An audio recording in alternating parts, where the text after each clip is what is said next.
Okay, let's wrap up this respiratory system concept. Um, these are a couple diagrams that show you what happens in the lungs. Okay, and it has to do with gases. Okay, and this is something that I already explained or I already spoke about, but I just want to make sure you understand this using this diagram. Okay, what happens in the lungs? This is the alveolus. Okay, well, alveoli. Alveoli is plural, alveolus is singular. So in other words, this is the lung. Okay, this is the lung. This is the blood vessel. This is a capillary. So it's a blood vessel. Okay, the blood vessel, capillary. And remember, I told you there's an interaction between two. Okay, this is where both systems kind of come together, right? Okay, and like I told you, the vessels, they're very, very thin, right? The lining of the vessels of these capillaries are very, very thin. And the lining of the alveolus is also very, very thin. Like you can see here, it's pretty much one cell thick both. And that's good because you want there to be just a very small layer between them so this can happen. And what is this? Gas exchange. Okay, that's what it is. It's gas exchange. So because this is the lung, what's going to happen? Oxygen, and actually let me erase this. So you have 3 seconds to copy this or pause it.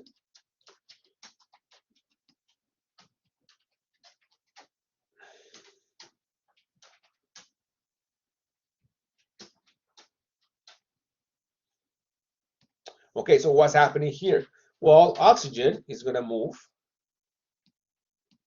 from the lung to the blood because it's the lungs, guys, because it's in the lungs.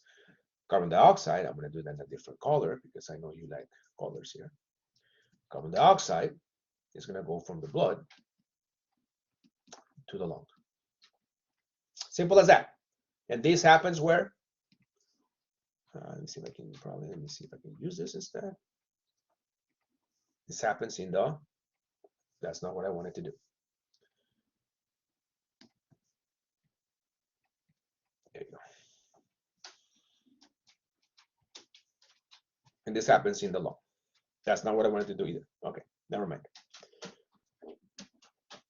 Okay, okay, this happens in the lung. Very good. Okay, and then we know that oxygen, okay, or in blood is going to be carrying this oxygen to the rest of your body, right? To the systemic circuit. Remember that systemic circuit, guys? Okay, the systemic circuit. There you go, systemic. So these are going to be the cells of your toes, your toe cells. Okay. And what do? Well, they're cells. They're going to use the oxygen and they're going to produce carbon dioxide. So here, oxygen is going to go from the systemic capillary, from the blood, okay, from the systemic capillary, from the blood to the tissue cells, let's call it tissue cells. Tissue cells, okay? And carbon dioxide is going to go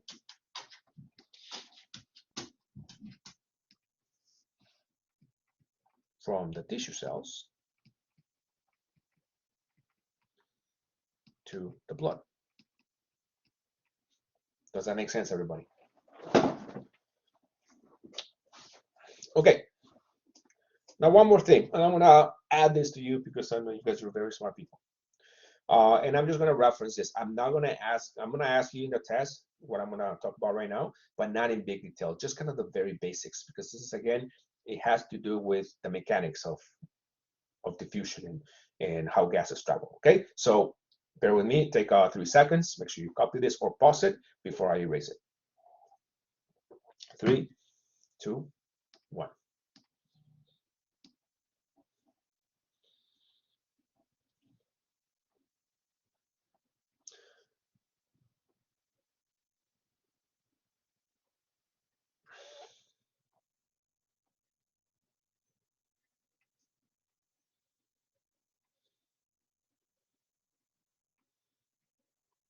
Okay, what I want to explain is this now.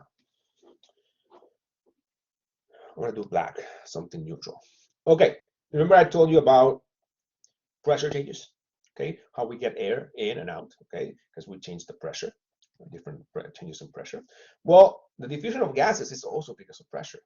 And it's actually called something called partial pressure of gases. Sorry, partial pressure of gases. And what it means is this, guys.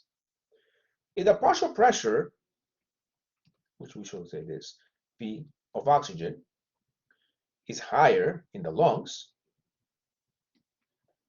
than the partial pressure of oxygen in the blood, think of it like this, and don't get too complicated, okay? The more pressure, think of it as the more oxygen particles in there, okay? That's what it means. So if there is a higher partial pressure of oxygen, okay, it's going to go to an area where there is lower partial pressure of oxygen. So in other words, from high to low. You don't believe me? It's all right. Think of here, look at here, alveolus. The partial pressure of oxygen is 100 millimeters of mercury, okay? And what's going to happen is, okay, we're looking at here right now, okay, because this is the oxygen poor blood, okay, this is oxygen poor blood. Oxygen poor blood.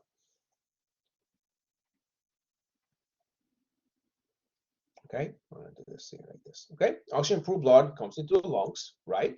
Look at the partial pressure of oxygen. I'm going to do black here. Look at the partial pressure of oxygen here. Okay, compare this partial pressure of oxygen to this partial pressure of oxygen. Where is it higher? Well, in the alveolus, right? I mean, I'm not a math major, guys, but I know that 100 is more than 40, and so should you. Okay. So that means that the partial pressure or the pressure of oxygen is higher in the alveolus than in the blood. So in which direction is oxygen going to be diffusing? To which direction? It's going to go from the lung to the blood. Does that make sense? Simple as that, right? So higher partial pressure is going to go to lower partial pressure. So oxygen travels from an area of higher partial pressure to an area of lower partial pressure, which all it means is, if you want to think of it like this, just for simplicity, there's more oxygen here than there is here, okay? And obviously, once it leaves the lungs, that's why it looks a little funky here, but once it leaves the lungs, obviously this is going to be oxygen-rich blood, right? Right here. Why? Because now, okay, it's going to be around 100. But that's only because we are leaving the blood vessel. Okay, we're leaving the lungs. Okay, we are carried out with a lot of oxygen. Okay, does that work the same with carbon dioxide? Exactly the same thing. It has to do with partial pressures, right? So, for example, the partial pressure, I'm going to do in black. If partial pressure of carbon dioxide is higher, and then it's going to go over here, partial pressure of carbon dioxide is going to be lower. But this is going to be different. It's going to be the opposite. Partial pressure is going to be higher in the blood, and it's going to be lower in the lungs. And that's why carbon dioxide goes from the blood to the lungs. And check this out. Oxygen poor blood, the partial pressure of carbon dioxide, 45.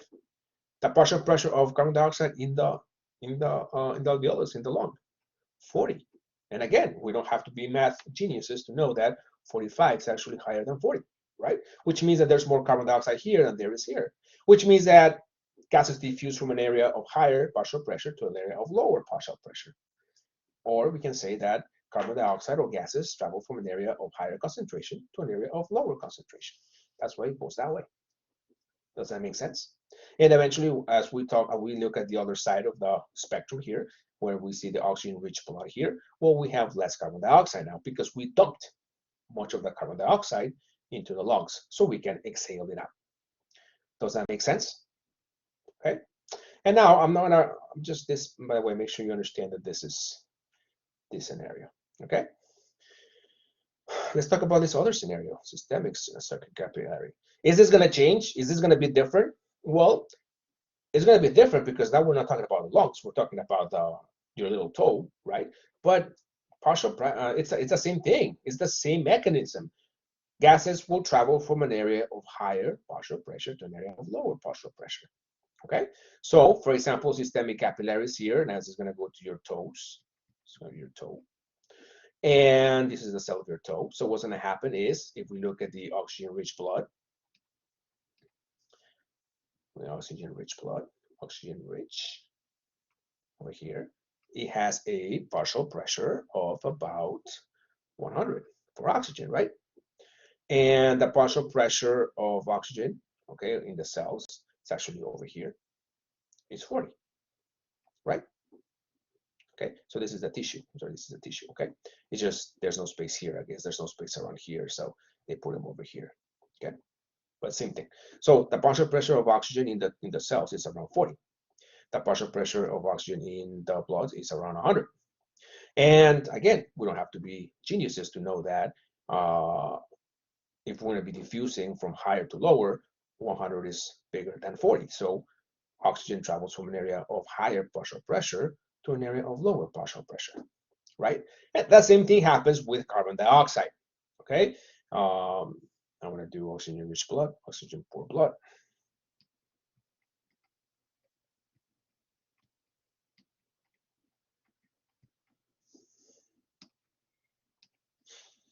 Okay, in the systemic capillary, okay, oxygen-rich blood, it has a carbon dioxide, a partial pressure of carbon dioxide of 40. The partial pressure of carbon dioxide in the tissue cells, the cells, is around 45. Again, we know 45 is bigger than 40. So again, gases will go from an area of higher partial pressure to an area of lower partial pressure, right? So that's why it's going to go into the bloodstream, okay? Does that make sense, everybody? Simple as that. And again, I'm not going to go into a lot of detail. I may just ask you the test. Gases, do they travel, do they move? If there is a gradient to pressures, like for example, I may say something like the partial pressure of oxygen is higher here than over here. Which direction is oxygen going to be traveling? Or what's the direction of oxygen? Okay, something like that. Of course, I was very vague right now, but I may give you a tissue, so I may give you a lung, I may give you something and say, okay, that partial pressure is higher here than here. What is the direction of oxygen? Or what is the direction of carbon dioxide? Okay, that's it. That's as much as I need you to know. Okay, oxygen transport. Like I said, oxygen is transported by red blood cells. I'm going to do this red because it represents blood. Oxygen transport, 98% of the oxygen is going to be carried by RBCs in a protein called hemoglobin. Okay, and oxygen is going to bind reversibly. This is important. Why is this important? Because if it's going to attach irreversibly, there's no need to. I mean, we're dead, right? It needs to be able to bind and be able to get out of there, because that's what it does. It's just going to be a transport system, right? Imagine if you're taking a bus and you're on the CTA bus and your butt sticks in the bus and you can never leave the bus. What's good about the bus then, right? I mean, you're never going to be able to leave the bus. So the same thing. It's easy that it's reversible. That way you can take the CTA bus to somewhere, I don't know, your house, and then get off, right? So that's what it means by reversible way. And then you can take the bus again from your house to the school, right? Okay. Then oxygen can be unloaded when it reaches other tissues. So that's why it's good that it's reversible. Now look at this. Hemoglobin has two beta chains and two alpha chains. In other words, it has four chains. So hemoglobin is made of 4 chains of 4 polypeptides. It has a heme group, okay, and the heme group is going to have an iron atom in the middle of the heme group here, okay, and this is really what is attaching to the oxygen. Okay, so again, what is hemoglobin? Hemoglobin is made of 4 proteins or 4 chains, 4 polypeptides.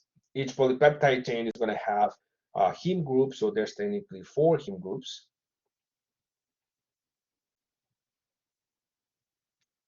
Okay, each heme group is going to have an iron in the middle, which is what is going to be attaching to the oxygen.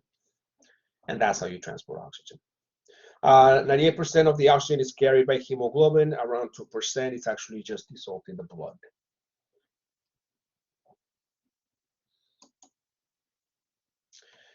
Finally, last but not least, carbon dioxide transport. It's a little more complicated. Carbon dioxide, about 8% of carbon dioxide travels in the plasma, okay, so in the watery part of the blood. 20% of the carbon dioxide binds to hemoglobin. So remember I told you early on, hemoglobin is able to carry oxygen and carbon dioxide. But 72% of the carbon dioxide is going to travel as bicarbonate ions. And this is great because when you have bicarbonate ions, it's going to serve as a buffer and it's going to maintain your normal pH of your blood. Okay? And the mechanism is actually more complicated than that. Just bear with me. I'm just going to kind of say this, explain this really quick, and I'm not going to expect you to know this for the test, but just so you know. Carbon dioxide is going to go from the cells into the red blood cell. Then it's going to go through a bunch of chemical reactions. Okay, technically carbon dioxide is going to react with water, make carbonic acid. Then carbonic acid is going to split into hydrogen ions and bicarbonate ions, and then bicarbonate ion is going to go out. So again, it's like carbon dioxide is being disguised as bicarbonate ions. Okay, it's traveling like this as a carbonate ion, bicarbonate ion. Although it is mostly, this is how carbon dioxide hides. Let's say, okay, how it hides.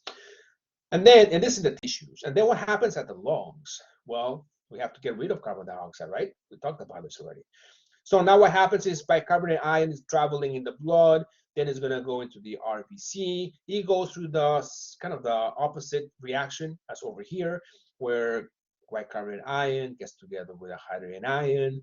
It makes carbonic acid. Carbonic acid splits into water and carbon dioxide. And now carbon dioxide is able to leave the RBC and then go into the alveolus. Okay, and as carbon dioxide, and that's how we get it. That's how we get it.